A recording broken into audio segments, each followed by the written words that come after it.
하나님 아버지, 우리가 하나님을 사랑하길 소망합니다. 우리를 위해 모든 것을 주신 주님께 우리 역시 전부를 드리는 아름다운 사람 될 수 있도록 인도하여 주시옵소서. 예수 그리스도의 이름으로 기도드립니다. 아멘. 할렐루야. 땅에 내리는 비처럼 오늘 여기에 기도하러 모인 모든 성도님들의 마음에 영혼 가운데 성령님께서 담비 내려주시기를 소망합니다.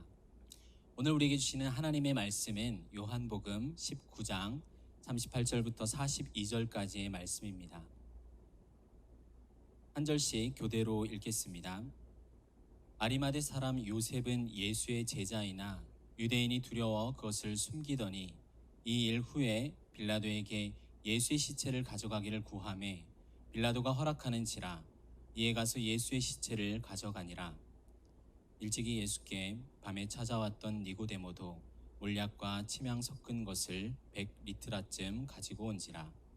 이에 예수의 시체를 가져다가 유대인의 장례법대로 그 향품과 함께 세마포로 쌌더라. 예수께서 십자가에 못 박히신 곳에 동산이 있고 동산 안에 아직 사람을 장사한 일이 없는 새 무덤이 있는지라. 같이 읽겠습니다.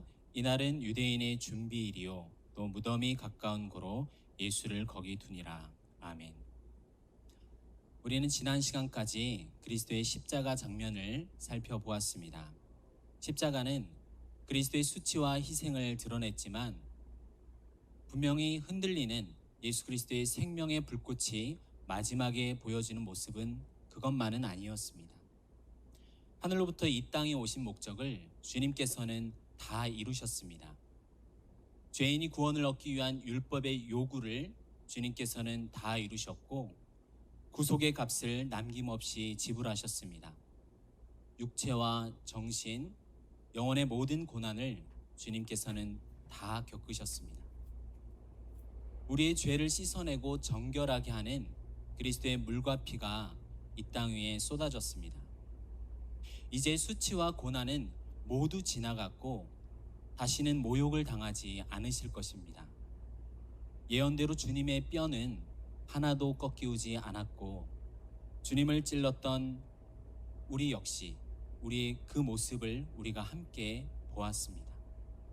신명기 19장에는 사람의 모든 악과 죄에 관하여 한 증인으로만 정할 것이 아니요 두 증인 또는 세 증인의 입으로 확정할 것이라고 했습니다. 이제 우리는 세상 죄를 지고 죽으신 그리스도께서 확실히 장사된 일에 두 증인을 만나보겠습니다. 우리 38절을 함께 읽겠습니다. 아리마대 사람 요셉은 예수의 제자이나 유대인이 두려워 그것을 숨기더니 이 일 후에 빌라도에게 예수의 시체를 가져가기를 구하매 빌라도가 허락하는지라 이에 가서 예수의 시체를 가져가니라. 첫 번째 인물은 아리마대 사람 요셉입니다. 다른 복음서에서 그를 가리킨 설명을 참고하면 그는 부자였습니다. 아리마대는 베냐민과 라마 지방 사이에 있는 지역이거나 에브라임에 있는 곳을 가리킨다는 연구가 있습니다. 정확히 어느 지역인지는 알 수 없으나 아리마대라는 인근 마을에 땅을 소유한 자로 여겨집니다. 그는 선하고 의로운 사람이며 하나님의 나라를 기다리는 자였습니다. 그리고 유대인의 최고 기관인 산헤드린 공회의 회원 70여 명 중에 하나였습니다. 요한복음에는 이런 관리들 중에도 예수님을 믿는 자가 많았다라고 말합니다. 그러나 바리새인들 때문에 믿음을 드러내지는 못했습니다. 유대 사회에서 출교를 당할까 두려워했던 이들은 사람의 영광을 하나님의 영광보다 더 사랑했습니다. 이들 중에 요셉이 있었어요. 그는 예수님의 제자였으나 유대인이 두려워 그 사실을 숨겼습니다. 자기 동족을 의식하여 자신이 지금까지 이룬 부와 명예, 모든 관계를 잃을까 두려워했던 모습이 낯설지만은 않습니다. 우리나라의 성장과 함께 기독교인이 폭발적으로 늘어나고 사회에 좋은 영향력을 끼칠 때가 있었습니다. 이때는 누구나 기독교인인 것을 자랑했습니다. 그러나 오늘날 사회에 무리를 일으키는 그리스도인들이 많이 있고 배려와 양보, 지혜와 겸손은 상실하고 이기적인 모습을 너무나 쉽게 접하게 되었습니다. 이제 집 문 앞에 교회 명패를 붙이지 않는 경우도 많습니다. 내가 기독교인이라는 것을 직장에서, 아파트 주민들 사이에서, 맘카페에서, 여러 관계들 속에서 드러내지 않고 두려워하는 경우가 많습니다. 내가 기독교인이라고 말하면 상대방이 불편해할까봐 조심스러운 태도로, 그런 배려로 소극적인 경우들이 많습니다. 내가 속한 환경에서 그리스도를 자랑하고 그리스도인임을 드러내는 성도를 찾기 어려운 그런 현실이 되었습니다. 지금과 비교할 수 없이 어려운 시대 상황 속에서 자신이 예수님의 제자임을 드러내길 두려워했던 요셉의 마음은 어떠했을까요? 그랬던 요셉이 빌라도를 찾아가서 예수님의 시신을 가져가기를 구했습니다. 로마법 아래에 처형당한 죄수들은 통상적으로 가까운 가족이나 친족들에게 그 시신이 넘겨졌습니다. 그러나 반란선동죄로 십자가형에 처해진 죄수들은 달랐습니다. 십자가에 그대로 두어서 새의 먹이가 되게 하여서 최대한의 모욕과 수치를 당하게 되었습니다. 유대인들은 그런 죄수들의 시신을 자신들의 조상들과 함께 묘에 안치하지 않고, 그래서 이들이 매장된 조상들을 부정하게 한다고 생각했습니다. 그래서 보통 이들을 위해서는 공동 매장지를 마련했습니다. 그런데 주께서 죽으시던 날은 유월절로 안식일의 전날입니다. 이미 유대인들은 시체를 십자가에 두지 말 것을 빌라도에게 요청을 한 상태였습니다. 요셉이 사내들인 의원의 신분을 이용해서 시신을 내어줄 것을 요청했을 때 이를 바라보던 자들의 시선은 곱지 않았을 것입니다. 요셉의 행동은 출교의 위험을 각오하고 자신이 가진 모든 것들을 포기해야 할지도 모르는 담대한 행동이었어요. 그동안 소극적이었던 모습은 역전되었습니다. 비겁함과 공포, 주저와 소심은 어디론가 사라지고 없었습니다. 요셉은 그리스도의 십자가에서 무엇을 발견했기에 전부를 건 결단을 할 수 있었을까요? 만약 사람들이 두려워서 정체성을 숨기고 있던 이전의 요셉의 모습에 우리가 아직 더 가깝다면 그리스도의 십자가에서 우리가 놓친 게 무엇이 있을까요? 다음 두 번째 증인을 살펴본 후에 자세히 나누어 보겠습니다. 39절에서 40절을 함께 읽어보겠습니다.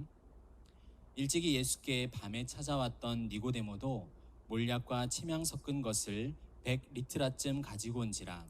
이에 예수의 시체를 가져다가 유대인의 장례법대로 그 향품과 함께 세마포로 쌌더라. 두 번째 인물은 니고데모입니다. 그도 사내들인 의원이었을 가능성이 높습니다. 요한복음 3장에서 그는 바리새인이었으며 유대인의 지도자라고 소개되었습니다. 엘리트 계층에서도 가장 탁월하고도 부유한 귀족입니다. 니고데모의 이름 뜻은 백성의 정복자입니다. 유대인의 대표 니고데모가 하나님께로부터 온 대표 예수님을 마주한 것입니다. 그가 밤에 찾아왔었다고 오늘 본문이 다시 한번 강조하고 있습니다. 다른 사람들의 이목을 의식했을 수도 있지만 그때는 유대인과 지도층의 반감이 지금처럼 노골적일 때는 아닙니다. 체면을 생각했을 수도 있지만 예수님을 만나서 라비어, 당신이 하나님으로부터 온 선생인 줄 아나이다 라고 부르면서 존경의 태도를 취한 것을 볼 때 그것도 충분하지 않습니다. 이는 어두운 밤처럼 캄캄한 자기의 영혼에 환한 빛을 비춰줄 가르침을 기대했을 수 있어요. 니고데모는 하나님 나라와 영생을 갈구하여 계명을 힘써 지키며 노력해 왔습니다. 그러나 자신의 힘으로 의를 이룰 수 없었기에 답답하고 초조한 마음으로 주님을 찾아왔을 수 있습니다. 우리 중에도 육체가 건강하고 경제적으로도 힘들지 않으며 직장에서도 리더로 잘 살아가는 사람이 갑자기 심각한 우울과 내적인 방황을 하는 경우가 가끔 있습니다.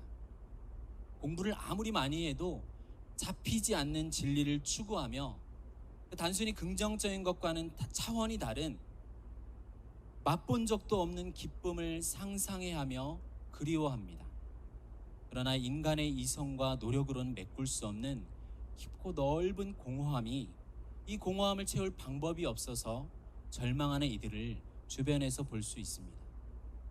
밤에 주님을 찾아왔던 니고데모도 그러했을 것입니다. 이스라엘의 선생이면서도 새롭게 태어나는 생명에 대해 무지했다고 지적받았습니다.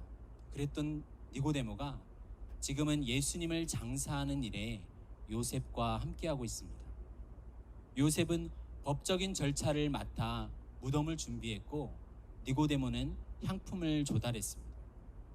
니고데모가 가져온 몰약과 침향 섞은 것의 무게가 자그마치 100리트라였습니다. 이 양은 베다니의 마리아가 예수님께 가져와 부었다가 사람들이 낭비라고 불평했던 그 양의 100배입니다. 마리아가 드린 향유의 가치가 노동자의 1년 품삯이었다면 니고데모가 가져온 것은 100년 품삯입니다. 세상은 주를 정치범 정도로 여겼지만 니고데모는 예수 그리스도를 왕이라 여겼습니다. 이는 왕에게 드릴 만큼의 양이었고, 니고데모는 왕의 장례식을 준비한 것입니다. 자신에게는 득이 될 게 전혀 없고 오히려 유대 사회에서 끊어져서 전부를 잃을 수도 있습니다. 그러나 죽은 왕을 위해 자신이 할 수 있는 최선을 드리고 있습니다. 이사야 53장에서 메시아가 죽은 후에 부자와 함께 있었다는 예언을 지금 자신들이 성취하고 있다는 건 전혀 모르고 있을 것입니다. 사실 이들은 사도가 아닙니다. 이러한 장사 지내는 현장에 주님을 가까이 따르던 제자들의 모습이 보이지 않는 게 사실 이상합니다. 오히려 그들은 십자가에 대한 말씀을 들을 때마다 시험을 받아 넘어졌고, 주를 위하여 내 목숨을 버리겠나이다 라고 말한 베드로의 모습은 보이지 않습니다. 죽음은 실패요, 모든 것이 끝났다는 허무함을 부지 중에 드러낸 것입니다. 저는 다른 사람은 몰라도 나사로는 올 줄 알았어요. 죽은 육체를 주님께서 살려주셨잖아요. 이처럼 많은 기적을 일으켰지만 정작 십자가를 지신 예수님의 죽음은 능력의 표적을 구하는 유대인들에게 최대의 걸림돌이 되었습니다. 이럴 때 요셉과 니고데모는 우리에게 믿음의 도전을 줍니다. 한때 주님께서 어떤 사람에 대하여 책망하시거나 부정적인 평가를 내리셨다고 해도 그 평가와 판단이 최종적인 것은 아닙니다. 오히려 책망을 통하여 부족함을 드러내고 결국 참되고 깊은 믿음으로 이르게 하십니다. 이들은 믿음을 드러내지 못한 비겁한 자였고, 믿음이 온전치 못했던 부족한 자였습니다. 하지만 이들은 가장 험악하고 살벌한 상황, 세상이 가장 어두울 때에 이들의 믿음은 담대하게 드러났습니다. 이는 우리 믿음이 처음부터 완전하지 않고 점차 자라며 성숙해진다는 것을 잘 알려줍니다. 우리의 미래가 닫혀있지 않습니다. 나는 루저야, 어떻게 발버둥 쳐도 지금 모습에서 벗어날 수 없어, 이렇게 좌절케 하시는 것이 아니라 우리에게 산소망 가운데 은혜를 주고 계십니다. 내가 땅에서 들리면 모든 사람을 내게로 이끌겠노라, 이렇게 말씀하셨던 예수님께서 십자가에서 죽으시고 얼마 시간이 지나기도 전에 벌써 예언은 성취되었습니다. 십자가의 능력은 예수님께로 사람들을 이끌기 시작했어요. 비겁한 자를 영웅으로, 망설이는 자를 흔들리지 않고 결단하는 자로 변하게 하고 있었습니다.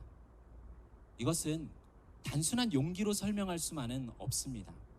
이 일은 근본적으로 예수님의 죽음을 어떻게 받아들였고 거기에서 무엇을 발견하는가에 달려 있습니다. 하나님의 나라를 기다렸던 요셉과 내면의 깊은 공허함을 가지고 주를 찾아왔던 니고데모는 다른 사람들과 무엇이 달랐을까요? 많은 사람들은 주께서 행하시는 표적을 보고 그의 이름을 믿었습니다.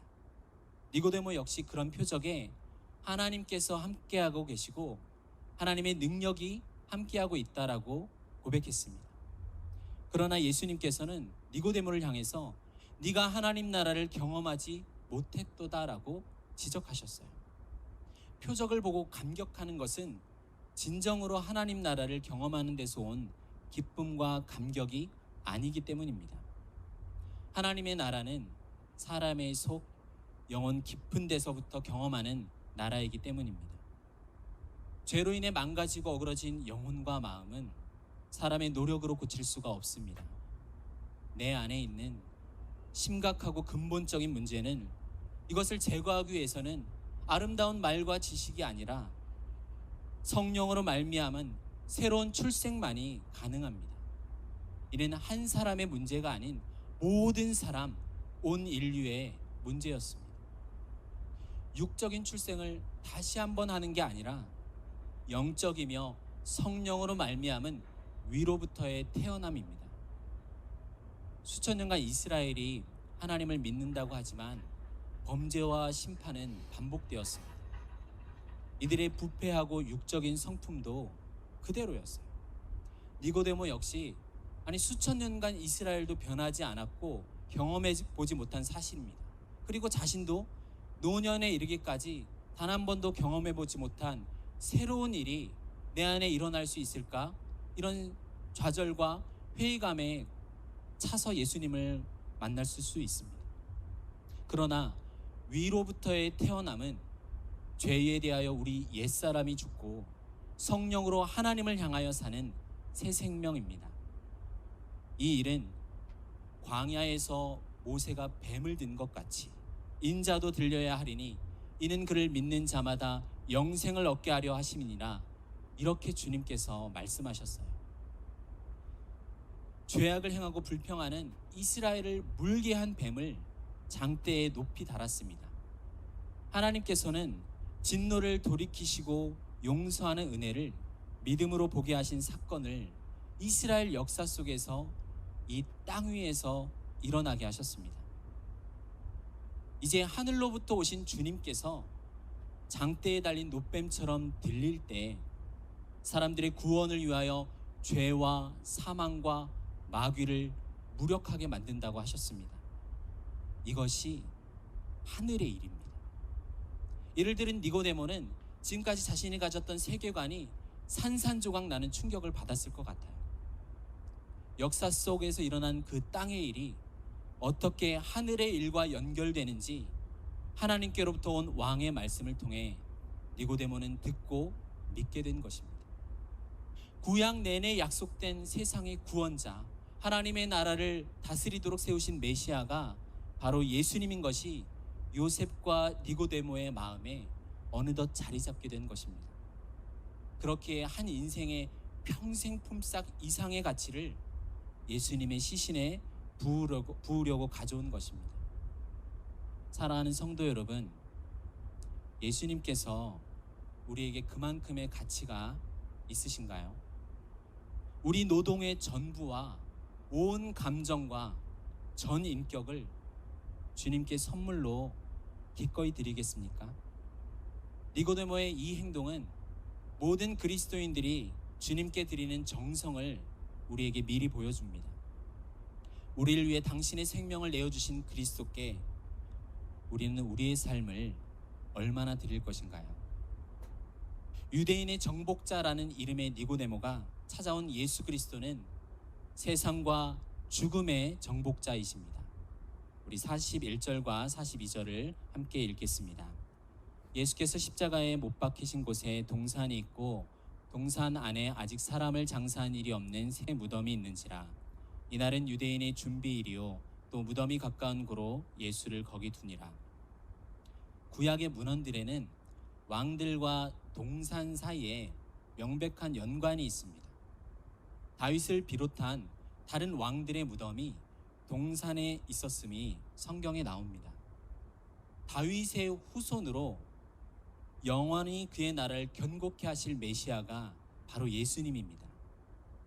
하지만 다른 왕들과는 다르게 주님께 예비된 것은 한 번도 사용한 적이 없는 새 무덤입니다. 하나님 자신을 위한 무덤이었지만 인간의 역사에서 단 사흘간만 필요했던 최초의 무덤입니다. 예수님은 동산에서 기도하시고 동산에서 잡히셨습니다. 동산에서 십자가에 못 박히시고 동산에서 장사되셨습니다. 이 동산은 창세기의 첫 번째 동산을 우리에게 떠올립니다. 창세기의 첫 번째 동산은 생명에서 사망이 생겨난 장소였지만 주님이 장사된 동산은 죽음에서 생명이 탄생하는 곳입니다. 그러나 이 주님의 장사 지냄은 얼핏 우리가 볼 때는 세상이 승리한 것처럼 보입니다. 그러나 믿음의 눈으로 바라보면 이제 곧 부활의 아침이 올 것입니다. 예수님 안에서 하나님의 사랑과 능력을 보시길 바랍니다. 그리스도를 믿는 우리 삶의 모든 자리에 이제 생명이 풍성해질 것입니다. 우리의 정체성과 헌신을 교회와 세상 가운데 담대히 드러내시길 소망합니다. 우리의 참 소망의 이유를 묻는 이들에게 이렇게 답변하면 어떨까요? 내가 예수님을 사랑합니다. 기도하시겠습니다. 하나님 아버지, 아버지께서 보내신 아들을 통하여 아버지의 사랑을 봅니다. 아들의 순종을 통하여 아들이 아버지를 얼마나 사랑하는지를 봅니다. 왕의 장례를 준비하기 위해 전부를 건 증인들의 담대한 삶을 우리 역시 살아갈 수 있도록 성령께서 용기와 능력과 지혜를 부어 주시옵소서. 우리가 예수님을 사랑합니다. 예수님의 이름으로 기도드립니다. 아멘.